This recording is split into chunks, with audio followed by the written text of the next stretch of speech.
आज का हमारा टॉपिक है resistance of a system of resistors. पिछले वाले क्लास में जो भी हम लोगों ने पढ़ा, क्या उसमें किसी को कोई डाउट था, कोई दिक्कत? चलिए ठीक है। तो आज का टॉपिक है, हमारा नया टॉपिक है resistance of a system of resistors. इस टॉपिक को ना शुरू करने से पहले मेरे माइंड में एक डिफरेंस बिटवीन कराने का मन है, और वो डिफरेंस बिटवीन कराने का मन है रेजिस्टेंस और रजिस्टिविटी में। ठीक है, दो बड़ा इंपॉर्टेंट टर्म था हमारे पास, एक रेजिस्टेंस था और एक रजिस्टिविटी था। हालांकि दोनों का मतलब अपना अलग अलग होता है, इसके बारे में आप जान चुके हैं। याद कीजिए, हमने एक बार आपको डिफरेंस बिटवीन कराया था आमीटर में और वोल्ट मीटर में, है ना। उसी प्रकार से आप दो कॉलम बना लीजिए। कल वाले क्लास में आपने जहां तक लिखा था उसके नीचे आप एक दो कॉलम बनाइए।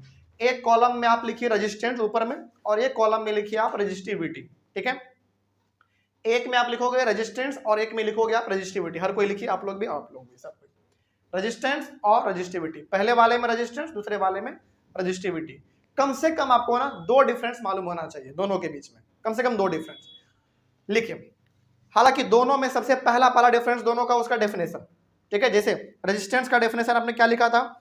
It is the property of a conductor to resist the flow of charges, bracket में इलेक्ट्रॉन्स, उसके बाद फिर थ्रू इट, है ना। यानी कि बेसिकली रेजिस्टेंस में पहला पॉइंट आप लिखेंगे उसका डेफिनेशन, जो आपने बोर्ड पे से लिखा था उसको आप लिख लीजिएगा। ठीक है, और रजिस्टिविटी का भी पहला क्या लिखाएगा? डेफिनेशन। इसका क्या डेफिनेशन था? It is a characteristic property of the conductor. तो दोनों का बेसिकली, दोनों के डिफरेंस में सबसे पहला जो आपको लिखना है वो दोनों का डेफिनेशन ही लिखना है। ठीक है, कोई दिक्कत इसमें? दूसरा डिफरेंस लिखिए। दूसरा डिफरेंस ये है कि रेजिस्टेंस का SI यूनिट क्या होता था? ओम। दूसरा रेजिस्टेंस में लिखिए इट्स SI यूनिट इज ओम। ओम, केवल ओम, है ना। कैसा साइन होता था? ऐसा वाला। और रजिस्टिविटी का its SI unit is ohm metre, ऐसा वाला। और ये ओम मीटर। तो दो डिफरेंस हो गया, दो डिफरेंस आपके लिए काफी है। ठीक है, बस ये मेरे मन में ना एक छोटा सा सवाल आ रहा था कि हाँ, इन दोनों के बीच में डिफरेंस बिटवीन कम से कम दो आपको मालूम होना चाहिए। तो ये दोनों आपने लिखा। आगे बढ़े अब हम लोग। चलिए, तो पहला क्या लिखा आपने? पहले वाले कॉलम में रेजिस्टेंस, दूसरे वाले में रजिस्टिविटी।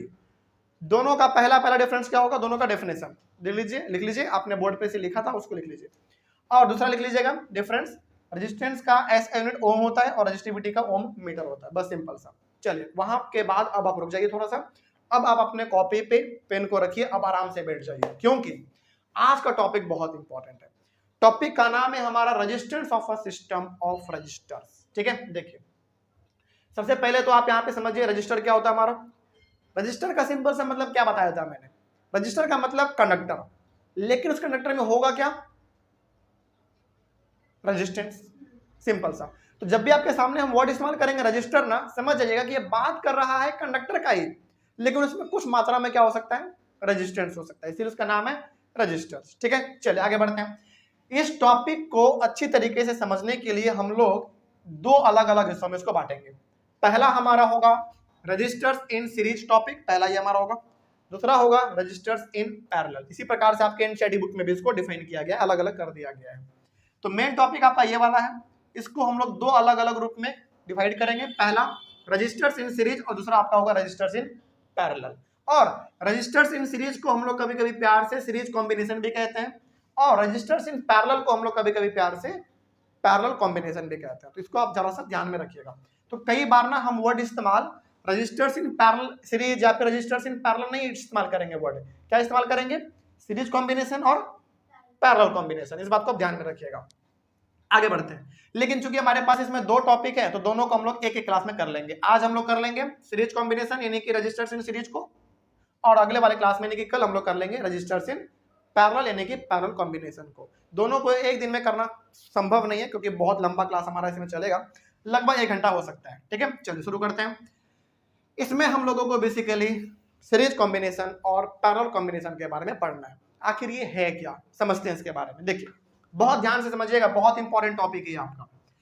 सबसे पहले आप हमको यहाँ पे बताइए कि मैंने जो यहाँ पे एक सिस्टम बनाया है, डायग्राम जो हमने बनाया है, ये डायग्राम का नाम क्या होता है? जरा बताइए। सर्किट। सिंपल सा सर्किट है हमारा। अब यहाँ पे कुछ बातें हैं, पहले हम आपको समझा देते हैं। जैसे यहाँ पे हमारा एक बैटरी लगा हुआ है, कितने सेल हैं जरा आप देख के बता सकते हैं? 3 सेल है, 1 2 3 सेल है, ठीक है, ये बैटरी है, लेकिन कॉम्बिनेशन ऑफ सेल हमारा बैटरी कहलाते हैं, तो आपका मालूम है। तो ये आपका पॉजिटिव टर्मिनल और ये आपका नेगेटिव टर्मिनल, ठीक है। यहाँ पे आपका ये स्विच है जो कि ऑन है। अच्छा, ऑन है कैसे पता चला आपको? ये बिंदु दिया हुआ है, मतलब कि ऑन है आपका। यहाँ पे एमीटर लगा हुआ है जो कि करंट को मेजर करेगा। अब आगे बढ़ते हैं। अब आपका करंट आपको मालूम है किधर से किधर फ्लो करता है, पॉजिटिव से नेगेटिव, ठीक है।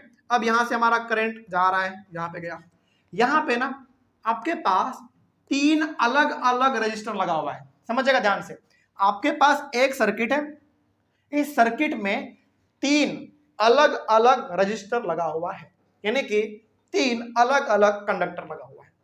और कंडक्टर है तो ऑब्वियस सी बात है उसके पास क्या होगा, रेजिस्टेंस होगा।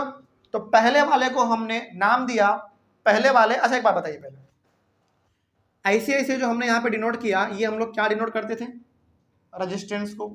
यहाँ भी रेजिस्टेंस और यहाँ भी रेजिस्टेंस, ठीक है। अब हमारे पास ना यहाँ पे R1 R2 R3 है, इसका मतलब हो गया कि आपके पास यहाँ पे 3 रजिस्टर है, एक रजिस्टर, दूसरा और तीसरा। और चूंकि रजिस्टर का सिंपल सा मतलब है कंडक्टर, जिसमें क्या होगा, रेजिस्टेंस होगा, ठीक है।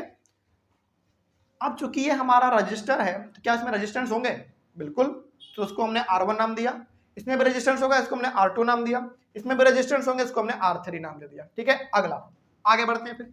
अब इस पॉइंट से लेकर इस पॉइंट के बीच में ना हमको वोल्टेज नापना था, यानी कि हमको वोल्टेज कैलकुलेट करना था, पोटेंशियल डिफरेंस कितना है। उसके लिए हमने क्या लगा दिया, यहाँ पे वोल्ट मीटर लगा दिया, तो हमने इसको V1 नाम दिया। इसका भी हमको पोटेंशियल डिफरेंस मेजर करना था कि आखिर यहाँ से लेकर यहाँ के बीच में कितना पोटेंशियल डिफरेंस है, तो हमने इसको एक और वोल्ट मीटर लगा दिया, उसको हमने V2 नाम दे दिया। हमने यहाँ पे एक और वोल्ट मीटर लगाया, इसको हमने V3 नाम दे दिया। तो अब क्या आपको ये पूरा डायग्राम सर्किट यानी कि समझ में आ गया।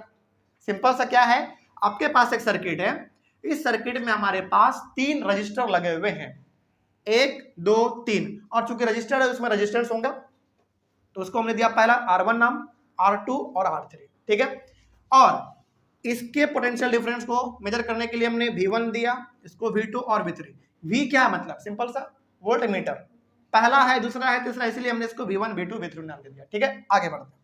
अब इसमें कोई दिक्कत, अब यहां से हमारा मेन काम चालू होता है। तो जब आप इसको बनाएंगे ना, तो सबसे पहले आप ये डायग्राम बहुत इंपॉर्टेंट है, इस तरीके से आप फ्लो डायग्राम बेस को ऐसे बना लीजिएगा, फिर ये डायग्राम बनाइएगा और फिर आगे।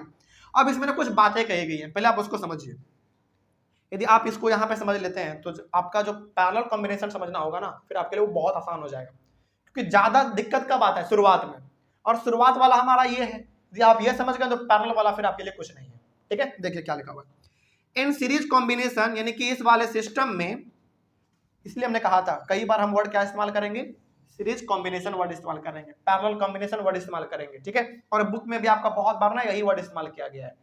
तो इन सीरीज कॉम्बिनेशन यानी कि इस वाले सिस्टम में the current is same in every part of this circuit, और हम लोग इसको ऐसे भी कह सकते हैं कि same current flows through each resistor. यानी कि सीरीज कॉम्बिनेशन में सबसे पहला जो आपको ध्यान में रखना है बात ये कि पूरे के पूरे सर्किट में करंट हमारा सेम होता है, यानी कि जो करंट यहाँ पे होगा वही करंट यहाँ पे, वही यहाँ, वही यहाँ, यही यहाँ पे, यहाँ पे, यहाँ पे, हर जगह पे। मतलब कि सीरीज कॉम्बिनेशन में इलेक्ट्रिक करंट, यानी कि सिंपल सा हम लोग इलेक्ट्रिक करंट की जगह पे और क्या कह सकते हैं बताइए, करंट, सिंपल सा करंट बोले इलेक्ट्रिक करंट बोले बात सेम है। तो पहला आपको यहाँ पे ध्यान रखना है, सीरीज कॉम्बिनेशन में इलेक्ट्रिक करंट पूरे सर्किट में सेम रहेगा, कहीं पे घटेगा बढ़ेगा नहीं, बिल्कुल सेम रहेगा हर जगह पे, ठीक है। आगे बढ़ते हैं फिर, इसको हम लोग और कैसे कह सकते हैं कि same current flows through each resistor, यानी कि पहला रजिस्टर, दूसरा, तीसरा, इन तीनों से भी हमारा जो करंट फ्लो करेगा वो करंट हमारा सेम होगा। अब ऐसा नहीं कि सर ये R1 है, R2 है, R3 है, इससे करंट कुछ और होगा, इसमें कुछ करंट और होगा, इसमें कुछ और करंट होगा, ऐसा नहीं, अलग अलग करंट हमारा होगा पैरेलल कॉम्बिनेशन में, हम लोग आगे पढ़ेंगे तब देख लेंगे।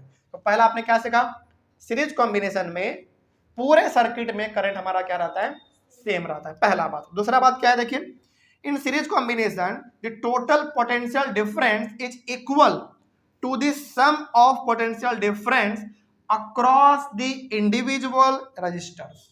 मतलब क्या हुआ इसका, यदि आपको पता करना है कि इस पूरे के पूरे सर्किट में पोटेंशियल डिफरेंस कितना है, यानी कि वोल्टेज कितना है, तो कैसे पता करोगे आप, यहां पे आपके पास V1 दिख रहा है, यहाँ पे V2 दिख रहा है, यहाँ पे V3 दिख रहा है। अच्छा एक बात बताइए, यहाँ पे V1 है यानी कि वोल्ट मीटर आपका यहाँ पे पहला वाला है, तो ये क्या आपको मेजर करके देगा, यहाँ से लेकर यहाँ तक का वोल्टेज मेजर करके देगा, यहाँ से यहाँ तक का वोल्टेज ये मेजर करके देगा, और यहाँ से यहाँ तक का वोल्टेज मेजर करके ये आपको देगा।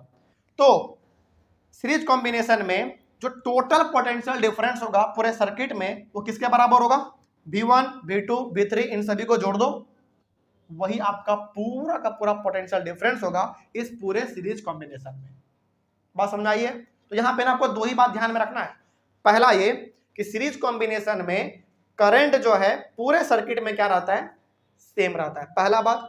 दूसरा बात, इस पूरे सर्किट में पोटेंशियल डिफरेंस कितना है कैसे पता करेंगे, कैसे पता करेंगे, V1 V2 V3 या फिर और भी हमारे वोल्ट मीटर लगे होते हैं तो सभी में कितना कितना पोटेंशियल डिफरेंस शो कर रहा है, उन सभी को जोड़ दो, आपको पता चल जाएगा कि इस पूरे सर्किट में पोटेंशियल डिफरेंस कितना है। सिंपल। तो हमने क्या लिखा है यहाँ पे, V का मतलब पोटेंशियल डिफरेंस कितना होगा, V1 plus V2 plus V3 V4 V5 और भी आगे होगा, तो सिंपल सा। तो यहाँ पे आपने दो चीज समझा, एक बार दोबारा बता रहे हैं क्योंकि बहुत इंपॉर्टेंट है, और यदि आप ये चीज समझ गए ना आज वाले क्लास में, तो अगला वाला क्लास आपको जब पैरेलल कॉम्बिनेशन का होगा बहुत आसान होगा, बहुत आसान होगा। तो पहला चीज, सीरीज कॉम्बिनेशन में करंट पूरे सर्किट में सेम रहेगा हर जगह पे, हर पॉइंट पे। दूसरा चीज पूरे सर्किट में पोटेंशियल डिफरेंस कितना होगा कैसे पता करेंगे, जितने भी वोल्ट मीटर आपने लगाए हैं उन सभी में कितना कितना वोल्टेज शो कर रहा है, सभी को आपस में क्या कर दो, जोड़ दो, आपको पता चल जाएगा कि कितना पोटेंशियल डिफरेंस पूरे सर्किट में है। बस बात खत्म। चलिए आगे बढ़ते हैं। अब हम लोग क्या करेंगे, अब यहाँ पे हमारे पास तीन रजिस्टर है, एक रजिस्टर यहाँ पे, एक यहाँ पे और एक यहाँ पे। इन तीनों रजिस्टर में हम अलग अलग यानी कि इसमें अलग, इसमें अलग और इसमें अलग ओम्स लॉ लगाएंगे। ओम्स लॉ क्यों लगा रहे हैं, ताकि हम लोगों को इक्विवेलेंट रेजिस्टेंस पता चले, और यहां से हम लोग निकालने जा रहे हैं इक्विवेलेंट रेजिस्टेंस। Equivalent resistance. अब सर ये इक्विवेलेंट रेजिस्टेंस क्या है, थोड़ा सा बताइए इसके बारे में। बिल्कुल बताएंगे, लेकिन बताने से पहले हम चाहेंगे कि आप इस चीज को समझें। एक बार इसको आप समझ जाएंगे ना, इक्विवेलेंट रेजिस्टेंस क्या होता है वो आराम से आप समझ जाएंगे। देखिए बहुत इंपॉर्टेंट है ये। इसमें क्या कहा गया है, on applying Ohm's law to the three resistors separately, यानी कि पहला रजिस्टर हमारा ये है, दूसरा ये है, तीसरा ये है, इन तीनों में हम अलग अलग करके ओम्स लॉ लगाने जा रहे हैं। ठीक है, चलिए ओम्स लॉ सिंपल सा हमारा क्या होता है जरा बताइए तो, V इक्वल्स टू IR, ये होता है हमारा ओम्स लॉ। चलिए बहुत ध्यान से समझिएगा इसको। तो V इक्वल्स टू IR होता है, ओम्स लॉ हम लगाने जा रहे हैं इसमें।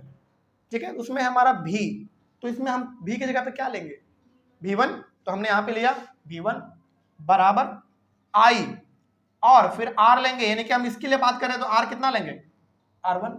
ये कॉमा नहीं है, ये R1 है। ठीक है, अच्छा फिर सवाल है कि सर आपने यहाँ पे V1 लिया, यहाँ पे R1 लिया, तो आपने यहाँ पे I1 क्यों नहीं लिया, क्योंकि यहाँ पे करंट हमारा तो पूरा सेम रहता है ना, इसीलिए हमने वहां पे I1 नहीं लिया। इसमें भी नहीं, इसमें भी नहीं, इसमें भी नहीं, क्यों, क्योंकि करंट तो पूरे सर्किट में हमारा क्या रहता है, सीरीज कॉम्बिनेशन में सेम रहता है। सिंपल सी बात है, आगे बढ़ते हैं। तो हमने केवल इतने दूर में जब ओम्स लॉ को अप्लाई किया तो हमारे पास क्या आया, V1 इक्वल्स टू IR1। ठीक है, उसी प्रकार से अब इसमें लगाएंगे, क्या होगा, V2 IR2, सिंपल सा R2 यहां पे था, उसी प्रकार से इसमें V3 IR3। ठीक है, अब यहां तक समझ में आ गया आपको, हमने क्या किया, तीनों में अलग अलग ओम्स लगाया। बस आगे बढ़ते हैं। अब आप क्या करो, इन तीनों को जोड़ो अलग, इन तीनों को जोड़ो अलग। तो आप जोड़ोगे इसको तो V1 plus V2 plus V3, हमने क्या किया, इन तीनों को आपस में बस जोड़ दिया। ठीक है, आगे इक्वल टू का बीच में साइन है, हमने इक्वल टू का साइन दिया। अब इन तीनों को आपस में जोड़ो, क्या लिखोगे आप, IR1 plus IR2 plus IR3, जोड़ दिया हमने, सिंपल सा। अब थोड़ा सा अब और जाके हमने क्या किया है ना, V1 plus V2 plus V3 के जगह पर हमने केवल V लिखा है। ऐसा क्यों हमने लिखा, क्योंकि ये किसके बराबर होता है, V के बराबर होता है। कहां से पता चला आपको, यहां से। हमने क्या बताया आपको, पूरे सर्किट में पोटेंशियल डिफरेंस कितना है कैसे पता चलेगा, तीनों के तीनों वोल्ट मीटर में कितना वोल्टेज शो हो रहा है उन सभी को जोड़ दो, आपको पूरा पोटेंशियल डिफरेंस मिल जाएगा। तो हम यहाँ पे, यहां से उठाकर हम वो वैल्यू वहां पे लिख सकते हैं। यानी कि V1 plus V2 plus V3 के जगह पे हम केवल V लिख सकते हैं। तो हमने यहाँ पे बगल में रीजन भी दे दिया है कि हाँ V किसके बराबर होता है, V1 plus V2 plus V3 के बराबर होता है। ठीक है, आगे बढ़ते हैं। अब इसके जगह पे हमने V के सॉरी हाँ इन V1 plus V2 plus V3 के जगह पे हमने V लिख दिया। आगे इसको हमने कुछ नहीं किया अभी, ये हमने यहाँ पे सेम रहने दिया। ठीक है, आगे अब V के जगह पे हमने यहाँ पे IR लिखा, क्यों? क्योंकि हमने ओम्स लॉ लगाया। V इक्वल्स टू क्या होता है, IR, तो यहाँ पे हमने लिख भी दिया है V equals to IR। It means हम V के जगह पे यहाँ पे IR लिख सकते हैं, क्योंकि हमने लगा क्या रहे हैं इसमें, ओम्स लॉ लगा रहे हैं। ठीक है, अगला फिर से हमने इसमें कुछ नहीं किया, इसको हमने फिर से सेम रहने दिया। अब आगे बढ़ते हैं, IR था, फिर से हमने यहाँ पे IR लिखा। आगे अब IR1 plus IR2 plus IR3 में कॉमन क्या दिख रहा है आपको, I, तो हमने I को बाहर निकाला, ब्रैकेट में रखा हमने R1 plus R2 plus R3। अब आप देखो तो I इधर भी है, I इधर भी है, दोनों क्या हो जाएंगे, कट जाएंगे, दोनों कैंसिल, और हमारे पास क्या बचा, केवल R equals to R1 plus R2 plus R3, ये हमारे पास बचा। अब हमने यहाँ पे R को क्या नाम दे दिया, RS नाम दे दिया। RS कैसे लिखा हुआ है, बड़ा सा R है, छोटा सा S है। ठीक है, क्या नाम, क्यों नाम दिया बताएंगे अभी, बराबर R1 plus R2 plus R3। इसका मतलब ये हो गया कि देखो ये जो आपका कहलाता है ना, यही है आपका इक्विवेलेंट रेजिस्टेंस। इसका मतलब भी समझाते हैं आपको, इक्विवेलेंट रेजिस्टेंस। इसका मतलब हो गया कि देखो सबसे पहले ना आपको ज्यादातर इस चैप्टर में क्या मिल रहा है, तीन ही चीज मिल रहा है ज्यादा आपको, करंट, पोटेंशियल डिफरेंस और रेजिस्टेंस। ठीक है, तो इसमें आपने देखा कि करंट तो हमारा हर जगह पे सेम रहेगा, पहला बात। पोटेंशियल डिफरेंस क्या होगा, कितना इस सर्किट में पोटेंशियल डिफरेंस है, कैसे पता करेंगे, 3 है तो तीनों को जोड़ दो, निकल जाएगा आपका पोटेंशियल डिफरेंस। लेकिन फिर सवाल है कि सर रेजिस्टेंस कैसे निकालेंगे। रेजिस्टेंस निकालने के लिए आपको सिंपल सा ये करना है, R1 को जोड़ दो, यानी कि यहाँ पे रेजिस्टेंस कितना है उसको, यहाँ पे कितना है इसको, और यहाँ पे कितना है इसको, तीनों को आपस में जोड़ दो, आपको पता चल जाएगा कि इस पूरे सर्किट में रेजिस्टेंस कितना है। तो ये हमारा फॉर्मूला हो गया, RS equals to R1 plus R2 plus R3, और इसी को हम लोग कहते हैं इक्विवेलेंट रेजिस्टेंस। इक्विवेलेंट रेजिस्टेंस का मतलब हो गया कि इस पूरे सर्किट में रेजिस्टेंस कितना है, तो कितना होगा, RS के बराबर होगा, यानी कि R1 plus R2 plus R3, और भी रेजिस्टेंस होगा तो R5 R6 7 ऐसे। अब सवाल है कि सर आपने यहाँ पे RS क्यों लिखा, S यहाँ पे हमने इसलिए लिखा क्योंकि हम सीरीज का बात कर रहे हैं। अब सवाल है कि सर क्या हम लोग जब पैरेलल के बारे में बात करेंगे तो क्या वहां पे आप P लिखेंगे, बिल्कुल लिखेंगे, बिल्कुल लिखेंगे। तो यहाँ पे हमारा RS बराबर R1 plus R2 plus R3। तो यहाँ पे ना आपको सीरीज कॉम्बिनेशन में ज्यादा चीज ध्यान में नहीं रखना है, बस आपको 3 चीज ध्यान में होना चाहिए। सबसे पहला, और यही 3 चीज आपका बेसिक कहां पे क्लियर होगा, यानी कि यही 3 चीज आपको पैरेलल में भी याद रखना है। पहला क्या, करंट सीरीज कॉम्बिनेशन में हर जगह पे सेम रहेगा, पहला चीज। दूसरा चीज आपको ध्यान में रखना है पोटेंशियल डिफरेंस। पूरे सर्किट में पोटेंशियल डिफरेंस कितना है कैसे पता करेंगे, तीनों के तीनों पोटेंशियल डिफरेंस को आपस में आप जोड़ दो। अब सवाल है कि सर क्या एक सर्किट में 3 ही वोल्टमीटर हो सकते हैं क्या, नहीं, सर्किट अगर बड़ा होगा तो 100 भी हो सकते हैं, 200 भी हो सकते हैं, 50 भी हो सकते हैं, लेकिन हमने केवल यहाँ पे समझाने के लिए आपको 3 लिखा है। ठीक है, तो करंट तो पूरा सेम रहेगा हर जगह पे, पहला हो गया। दूसरा पोटेंशियल डिफरेंस, पूरे सर्किट में पोटेंशियल डिफरेंस कितना कैसे पता करेंगे, जितने वोल्ट मीटर हैं सभी को आपस में जोड़ दो, निकल जाएगा हमारा total potential difference. Total resistance कितना सर्किट में कैसे पता करेंगे, जितने रेजिस्टेंस है R1 R2 R3 इन सभी के वैल्यू को जोड़ दो, पता चल जाएगा। अच्छा, जो आपके पास वैल्यू आएगा रेजिस्टेंस जोड़ने के बाद उसको हम लोग क्या कहेंगे, सिंपल सा रेजिस्टेंस बोलेंगे या इक्विवेलेंट रेजिस्टेंस बोलेंगे, इक्विवेलेंट रेजिस्टेंस बोलेंगे। ठीक है, चलिए इसको दिक्कत, इसमें आगे बढ़ते हैं। तो अब आपको लिखना कैसे है, सबसे पहले आप वो हेडिंग दीजिएगा, 2 कॉलम इस तरीके से बना लीजिएगा फ्लो डायग्राम। उसके बाद यहां से लेकर पूरा ही लिखते आइए, यहां से ये पूरा आप लिखते आओ यहां तक आप लिखो। उसके बाद लास्ट में आपको ये वाला पॉइंट लिखना है।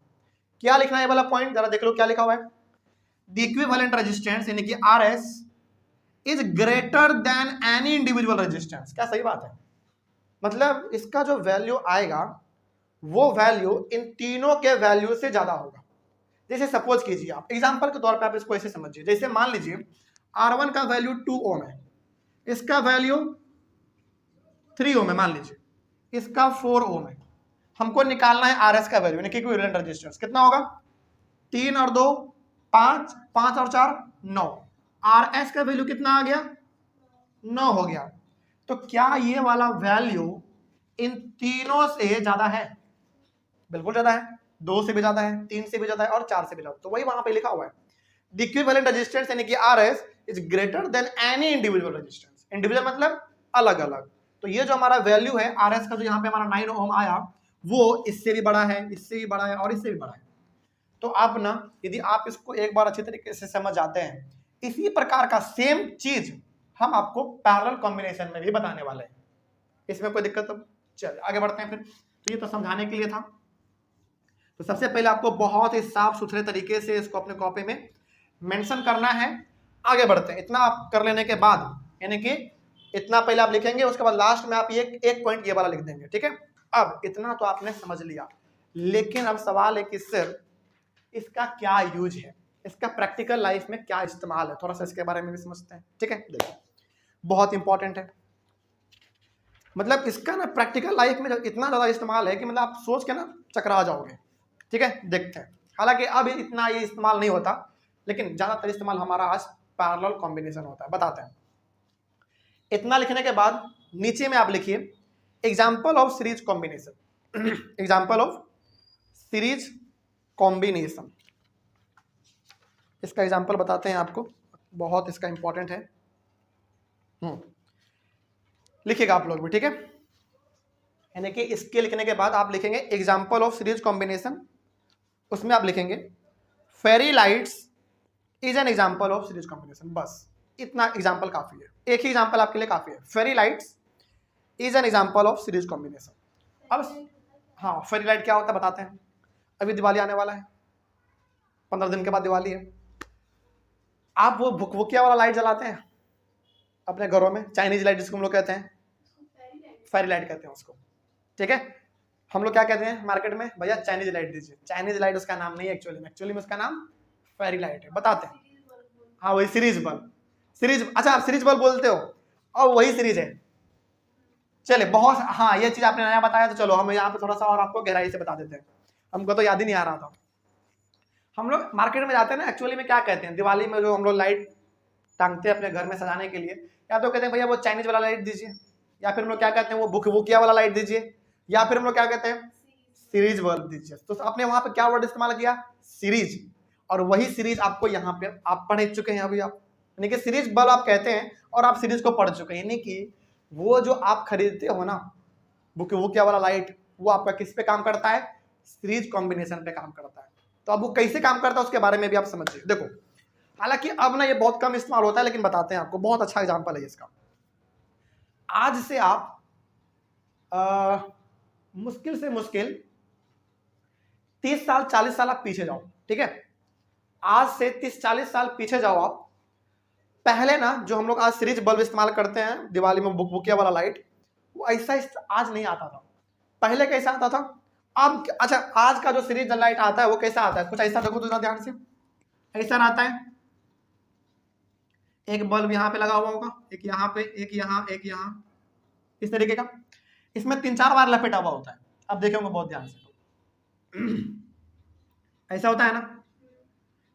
तो एक यहाँ होगा इस वाले में, एक यहाँ, एक यहाँ, एक यहाँ, 2 ही नहीं होता, 3-4 होता है। तो एक बार और ले लेते हैं। हाँ मतलब स्ट्रेट ही होता है, बस दिखाने के लिए आपको ऐसे दिखा रहे हैं। एक यहाँ ले लो, एक यहाँ, एक यहाँ, 4 लाइट हम लोग जोड़ देते हैं, 4, ठीक है। ऐसा जोड़ देते हैं। यहाँ पे जो हमने बुंदा बुंदा दिया है ना, वो आपको क्या समझना है, वो बल्ब समझना है, ठीक है। ऐसा ही होता है हमारा सीरीज लाइट। अब ये हमारा काम कैसे करता है, देखो सीरीज लाइट ना सबसे अच्छा एग्जांपल है हमारा सीरीज कॉम्बिनेशन का। ये क्या करता है ना, बताते हैं। देखो मान ली इसमें आपका 4 वायर है और चारों का आपने क्या किया, आपस में लपेट दिया है चारों को। कभी आपने गौर किया है कि जब भी कहीं पे एक बल्ब फ्यूज होता है तो उस वाले लाइन का आगे का सारा लाइट फ्यूज हो जाता है, लेकिन बाकी हमारा बचता है। जैसे मान लीजिए हमारे पास 4 वायर है, इसमें हमारे पास कितना वायर है, 4 वायर है। पहला वायर, दूसरा वायर, तीसरा वायर और चौथा वायर, हर पॉइंट पे कुछ कुछ बल्ब लगे हुए होते हैं। आपने कभी गौर किया होगा कि मान लीजिए शुरू से लेकर 5 बल्ब ठीक है, तो 5 बल्ब जलेगा, उसके बाद ना 6वां वाला बल्ब हमारा फ्यूज है, क्या आगे वाला जलता है? कभी नहीं जलेगा। इसका मतलब है कि जहां तक आपका बल्ब ठीक था वहां तक जला, बाकी जो अगला वाला फ्यूज था आपका बल्ब, आगे का बिल्कुल भी सारा बल्ब नहीं जला, ठीक है। लेकिन क्या ये वाला भी वायर का सारा बल्ब खत्म? ये सब तो जलता है। इसका मतलब क्या हुआ? इसका मतलब हुआ कि इस वाले बल्ब में, सॉरी इस वाले लाइन में, इस वाले वायर में 4 या फिर 5 बल्ब तक आपका ठीक था तो वो जला, बाकी का हमारा नहीं जला। इसका मतलब आप क्या समझ रहे हैं मालूम है? इसका मतलब है कि सीरीज कॉम्बिनेशन में आपका एक सिंगल वायर होता है और सिंगल वायर में करंट कैसा होता है? सेम होता है। तो आप जरा खुद बताइए, आपका ये वायर था, सिंगल वायर, करंट आपका जा रहा है, बल्ब आपका फ्यूज है, बल्ब आपका फ्यूज है मतलब बल्ब आपका खराब है, वहां पे वायर आपका टूट गया होगा हो सकता है, तो क्या वो करंट को आगे बढ़ने देगा? जब करंट आगे बढ़ ही नहीं पाएगा तो क्या आपका आगे वाला बल्ब जलेगा? बिल्कुल नहीं जलेगा। लेकिन अब फिर सवाल है कि सर बाकी 3 वाला वायर जो हमारा है वो तो जलेगा? हाँ वो जलेगा, बिल्कुल जलेगा, क्योंकि वो हमारा अलग वायर है, वो अलग वायर है, वो अलग वायर है। लेकिन उसमें ना चारों वायर को आप अलग अलग करके देखोगे तो चारों का चारों आपका सीरीज में लगा हुआ है। एक सिंगल सा वायर है और उसमें कुछ कुछ पॉइंट पे क्या लगे हुए हैं? बल्ब लगे हुए हैं। उस बल्ब को आप ट्रीट करो रजिस्टर के जैसा, सिंपल सा, ठीक है।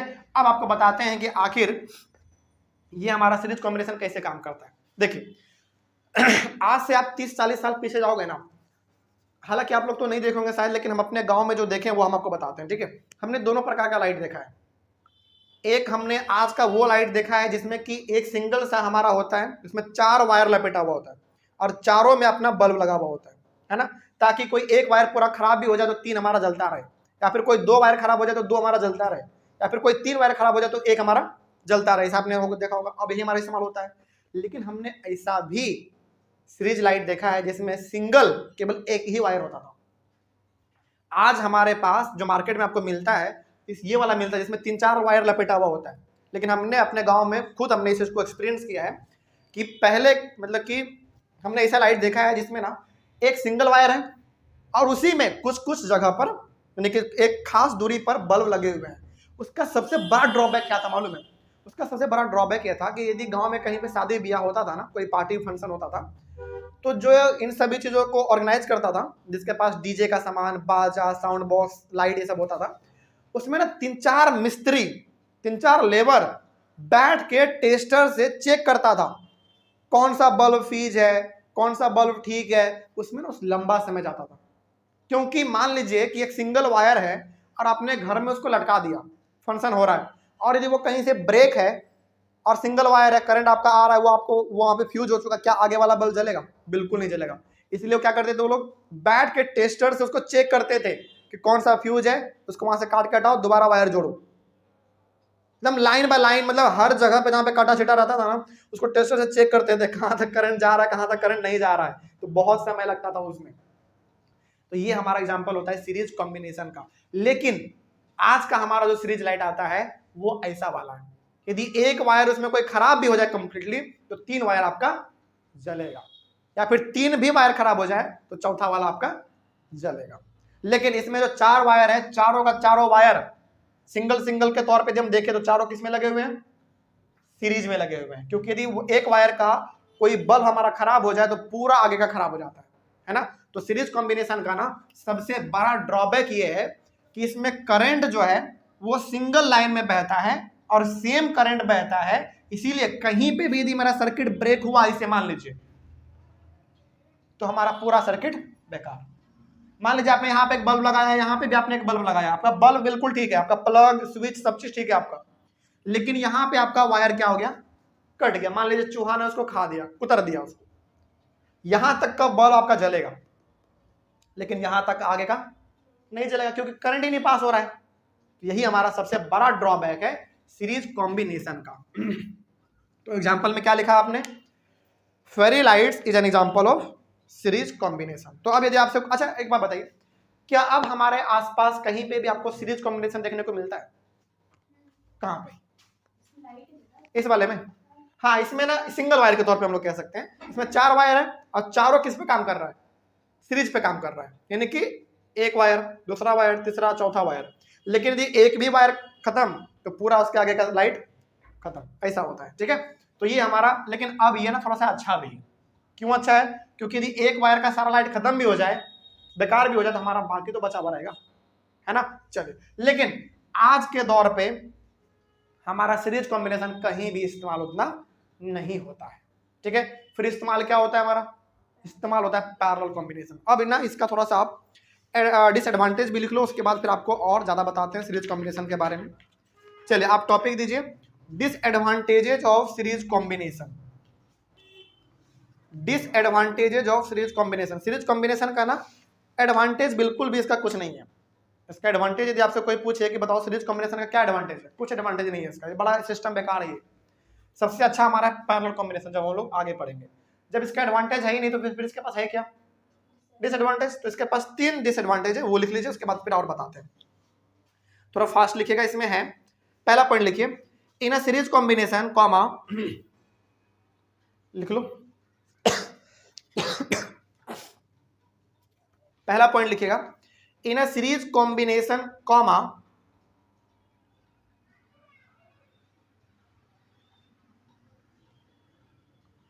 the current is same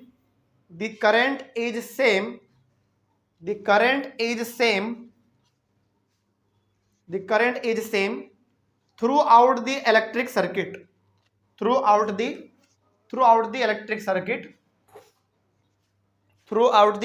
circuit full stop. उसी में फिर आगे लिखिएगा, फुल स्टॉप देखिए, उसी में आगे लिखिए। so we cannot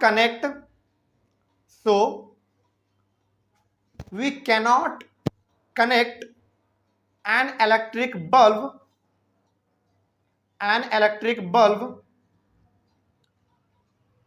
an electric heater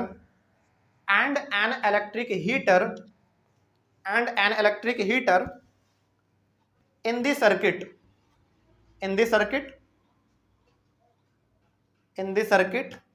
because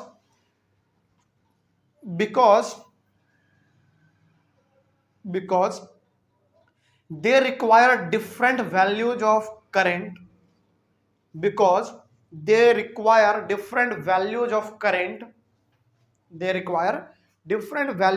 current for proper operation,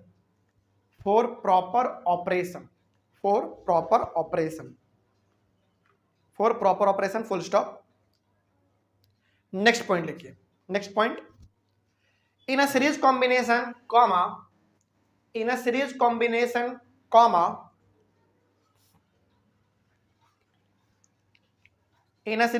comma, उसके बाद लिखिए, if any one component fails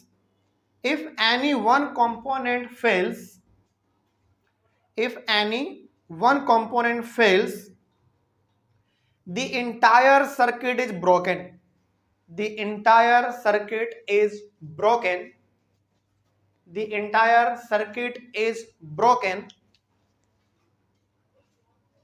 and none of the components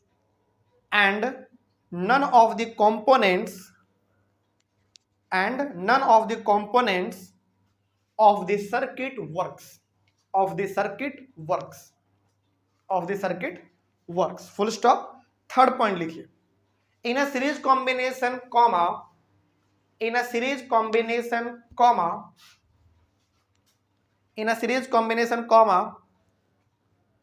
it is not possible to put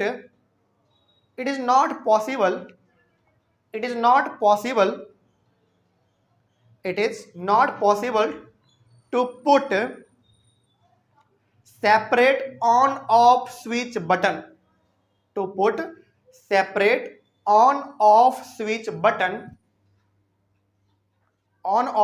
button with each component,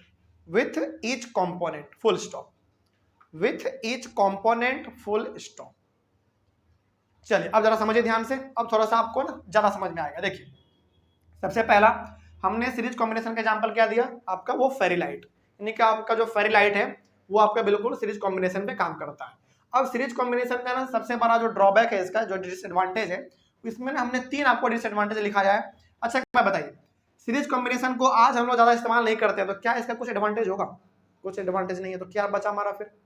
इसका 3 disadvantage है, लेकिन हमारा जो parallel combination होगा यही इसका डिसएडवांटेज, उसका क्या हो जाएगा? एडवांटेज हो जाएगा। ठीक है, तो हम लोग उसके बारे में जब बात करेंगे ना, तो उसके बारे में हम लोग अलग से लिखेंगे, लेकिन अभी फिलहाल आप सीरीज कॉम्बिनेशन के बारे में थोड़ा सा और गहराई से जानिए। क्या इसमें आपने पढ़ा? इसका एग्जांपल आपका फेरी लाइट है, सिंपल सा। ठीक है, फेरी लाइट आपका सीरीज कॉम्बिनेशन पे काम करता है। कैसे? उसमें आपका एक सिंगल वायर होगा, उसमें अलग अलग आपके बल्ब लगे रहते हैं।